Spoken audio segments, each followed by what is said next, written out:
आज की हमारी कहानी है एक ऐसी औरत की जो अपने बच्चे के साथ साथ अपने पति और उसके माता पिता और उसके घर को इस तरह जोड़कर रखती है कि शायद ऐसी पत्नी और ऐसी बहू मिलना बहुत नामुमकिन है।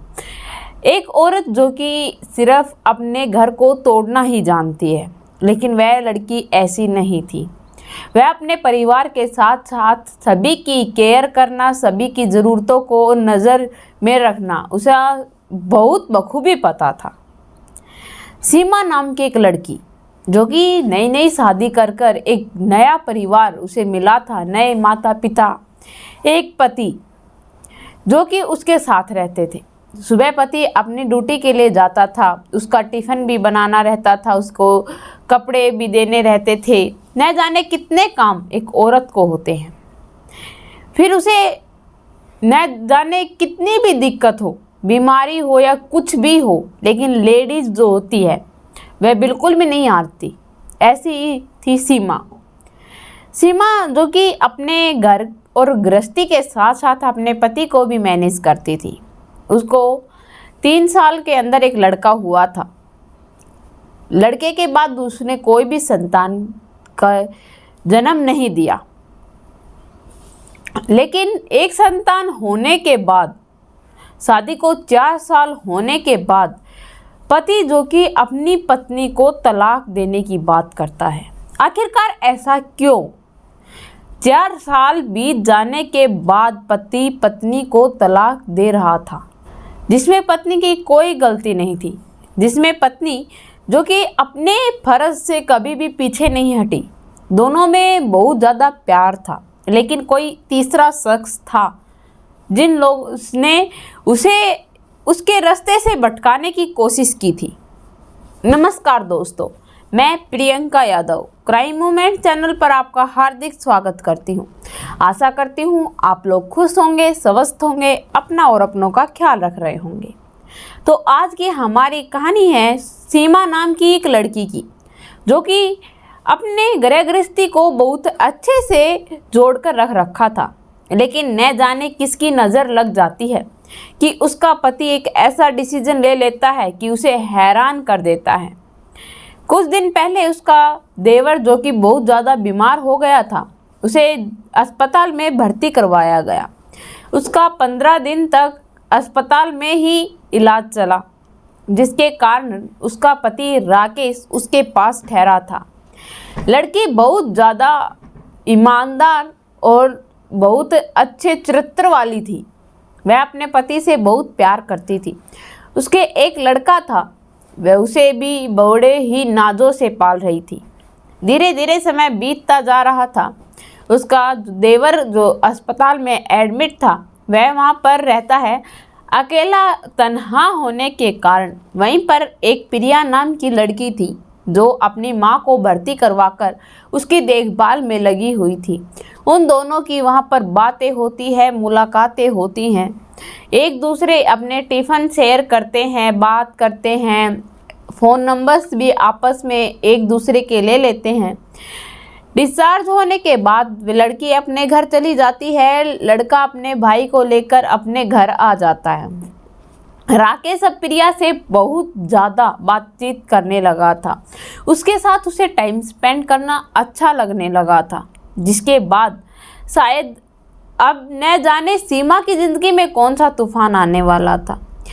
उनकी बहुत दिनों तक बातें चीतें चलती रहती हैं। प्रिया एक दिन राकेश से कहती है कि आप मुझे कितना मोहब्बत करते हो, क्या आप मुझसे शादी करोगे? राकेश भी उसके प्यार में अंधा हो चुका था। वह भी प्रिया से कहता है कि हाँ, मैं तुमसे मोहब्बत करता हूँ और मैं तुमसे शादी भी करना चाहता हूँ। यह सब कुछ सुनकर प्रिया बोलती है कि ठीक है, अगर तुम मुझसे शादी करना चाहते हो तो तुम्हें अपनी पत्नी सीमा को तलाक देना होगा। तलाक देकर तुम मुझसे शादी कर सकते हो। यह सब कुछ सुनकर राकेश को बिल्कुल भी बुरा नहीं लगता। वह सीमा को डिवोर्स देने के लिए तैयार हो जाता है। वह घर पहुंचता है। घर पहुंचकर अपनी पत्नी से कहता है कि सुनते हो, क्या कर रहे हो? वह अपने पति को रोज की तरह पानी देती है। पानी के बाद उनका खाना लगा देती है। वह खाना लेकर जब अपने पति राकेश के पास पहुंचती है तो राकेश का सवाल था कि तुम मुझे तलाक दे सकती हो, तुम मुझे तलाक दे दो। यह 2 बार उसके बोलने के बाद जो सीमा थी वह सोचती है कि यह मजाक कर रहे हैं। वह ये सब कुछ मजाक में समझकर भूल कर रही थी, लेकिन उसका पति फिर से उससे यही बात पूछता है। अब की बार तो सीमा को गुस्सा आ जाता है और वह कहती है कि पूरे दिन हारे थके आए हो, क्या चाहते हो कि मैं आपके साथ आते ही लड़ाई झगड़ा करना शुरू कर दूं, या फिर अच्छा लगेगा? यह सब कुछ कहकर वह गुस्सा हो जाती है और कहती है कि चुपचाप अपना खाना फिनिश करो, फिर बाद में बात करते हैं। अब राकेश के पास भी बोलने को कोई शब्द नहीं था। वह चुपचाप अपना खाना फिनिश करता है और फिर अपने रूम में जाकर सो जाता है। अब सीमा को भी अपने पति पर शक होने लगता है कि आज अचानक से इनके मन में ऐसी क्या बात उमड़ रही है कि यह मुझे तलाक के लिए कह रहे हैं। यह सब कुछ सोचकर वह घबरा जाती है। फिर वह अपनी हिम्मत जुटाकर अपने पति के पास जाकर पूछ ही लेती है कि आज आपने मुझे तलाक की बात क्यों कही। उसका पति बिना झिझक के बोलता है कि मुझे तुमसे सच में तलाक चाहिए, मैं किसी लड़की से प्यार करता हूँ और उसी से शादी करना चाहता हूँ। लड़की को तब यह बात पता चलती है तो वह तो शायद चौंक नहीं बल्कि अंदर से टूट सी जाती है।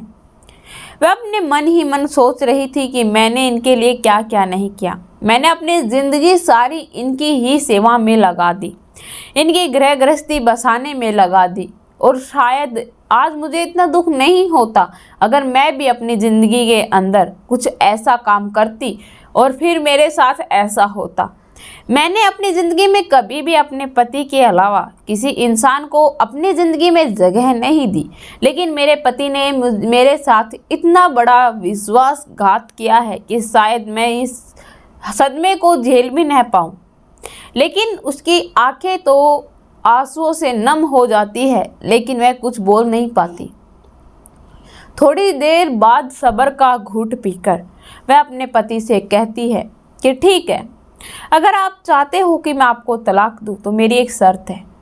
वह कुछ बोलती उससे पहले ही उसका पति कहता है कि मुझे पता है कि तुम्हें सारी प्रॉपर्टी में से हिस्सा चाहिए, हमने तुम्हारा 3% हिस्सा निकाल रखा है, कागज़ तैयार है, तुम बस डिवोर्स दे दो, हम तुम्हें वह कागज़ थमा देंगे। लड़की को यह बात अपने पति से सुनकर बहुत बुरा लगता है। उसे कोई प्रॉपर्टी नहीं चाहिए थी, बल्कि वह एक बीमारी से जूझ रही थी और उसके पास सिर्फ और सिर्फ 1 महीना ही था अपनी ज़िंदगी अच्छे से जीने के लिए। वह अपने पति से बताती उससे पहले ही उसके पति ने उसको तलाक की बात कह दी। वह सोचती है कि अगर मैंने अपनी बीमारी के बारे में इन्हें बता दिया तो शायद यह मुझे अभी डिवोर्स देकर छोड़कर चले जाएंगे। वह अपने पति से कहती है कि मुझे ऐसा कुछ भी नहीं चाहिए, एक तो मुझे यह बात आपसे करनी है कि मेरे बच्चे का क्या होगा अगर मैं आपके पास से यहाँ से आपको डिवोर्स देकर चली जाऊँगी। वह कहता है कि मैंने अपने बच्चे की भी अरेंजमेंट सारी कर रखी है, उसकी टेंशन तुम मत लो। यह सुनकर कहती है कि ठीक है, लेकिन मेरी शर्त यह है कि 1 महीने तक आप मेरे साथ ही रहोगे। जैसे मैं नई नवेली तभी इस घर के अंदर शादी कर कर आई थी, उसी तरह तुम मुझे रोज़ की तरह उतना ही प्यार करोगे। मुझे सिर्फ और सिर्फ 1 महीना तुम्हारे साथ रहना है, उसके बाद मैं तुम्हें डिवोर्स दे दूँगी। जो तुम्हें करना है वह तुम कर सकते हो। लड़का भी उसकी शर्त मानने को तैयार था, क्योंकि उसके तो जुनून चढ़ा था प्रिया का प्यार का। उसके तो मन दिमाग आँखों में सिर्फ और सिर्फ प्रिया बसी हुई थी। उसके अलावा उसे कुछ भी दिखाई नहीं दे रहा था, न तो अपना बच्चा, न अपनी पत्नी, न अपना गृह गृहस्थी और न अपना परिवार। वह अपनी पत्नी को रोज़ की तरह हर रोज़ उसे ऐसे प्यार करता जैसे उस नई नवेली तब वह उस घर के अंदर आई थी। उसे अपनी गोद में उठाकर खाना खिलाता, गोद में उठाकर रूम में ले जाता। वह हर वक्त उससे बहुत सारा प्यार करता। महीने का आखिरी दिन भी आ जाता है।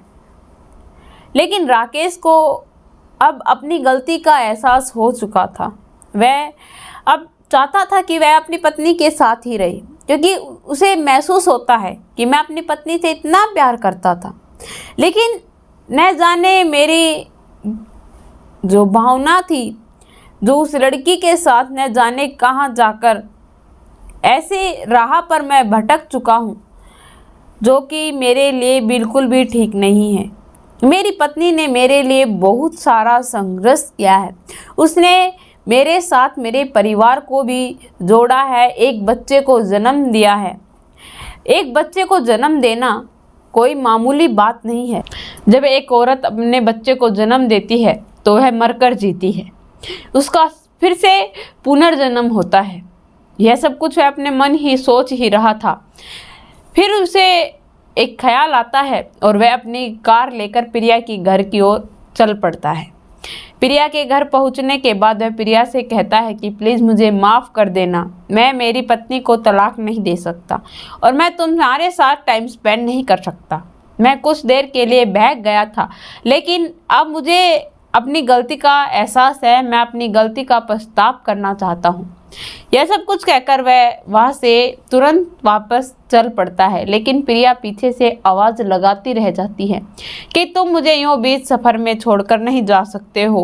लेकिन वह उसके किसी भी सवाल का कोई जवाब नहीं देता है। वह अपने घर की ओर चल पड़ता है। रास्ते में वह एक गुलदस्ता लेता है। वह अपनी पत्नी को अब अपने किए की जो माफ़ी थी वह मांगना चाहता था, लेकिन वह घर पहुंचने से पहले ही उसकी पत्नी आखिरी सांस गिन चुकी थी। उसकी जो डेट दी थी डॉक्टर्स ने वह नज़दीक आ चुकी थी और वह उसका शायद लास्ट दिन था। तब उसका पति राकेश घर पहुंचता है तो वह सीमा को जब देखता है तो बड़ा ही अफसोस होता है कि मैंने यह सब कुछ क्या कर दिया। काश मेरी पत्नी मुझे यह सब कुछ बता देती तो शायद मेरी आंखें पहले ही खुल जाती। लेकिन पति को डर था। उसने अपनी ज़िंदगी अच्छे से मैनेज करने के लिए अपने पति से यही शर्त रखी थी। उसे पता था कि 1 महीने के बाद उसकी ज़िंदगी उनके बीच में कभी नहीं आएगी। शायद भगवान ने उसे इसीलिए यह बीमारी दी थी। वह यह सब कुछ अपने मन में सोचकर ही मर गई। उसने किसी के साथ कोई भी यह बात का डिस्कशन नहीं किया। अब राकेश को अफसोस था, लेकिन अब भी वह कभी भी किसी लड़की से प्यार नहीं करेगा, न किसी से शादी करेगा, क्योंकि वह अपनी पत्नी से इतना ज़्यादा प्यार करता था कि वह एक बार रास्ते से भटक गया था, अब दोबारा नहीं भटकना चाहता। और वह अपने बच्चे को अकेले पालने का, पोसने का जज्बा रखता है। और उसने अपनी पत्नी मरी हुई की कसम खाकर कहा था कि आज के बाद मैं किसी भी लड़की को इस नज़र से नहीं देखूंगा कि तुम्हें कभी ठेस पहुँचे। उसने अपनी गलती का पछतावा इस तरह किया। तो दोस्तों, आप लोगों को मेरी ये कहानी कैसी लगी? अंत में मैं आप लोगों से यही कहना चाहती हूँ, अगर पति और पत्नी दोनों आपस में बैठकर सलाह मशूरा कर ले तो उस घर को कोई भी नहीं तोड़ सकता। अगर पत्नी गलत राह पर चल रही है तो पति उसे संभाल ले। अगर पति गलत राह पर चल रहा है तो पत्नी उसे संभाल ले। अगर घर की बात घर में ही रहकर सुलझ जाती है, उस बात में कभी भी कुछ नहीं पाता।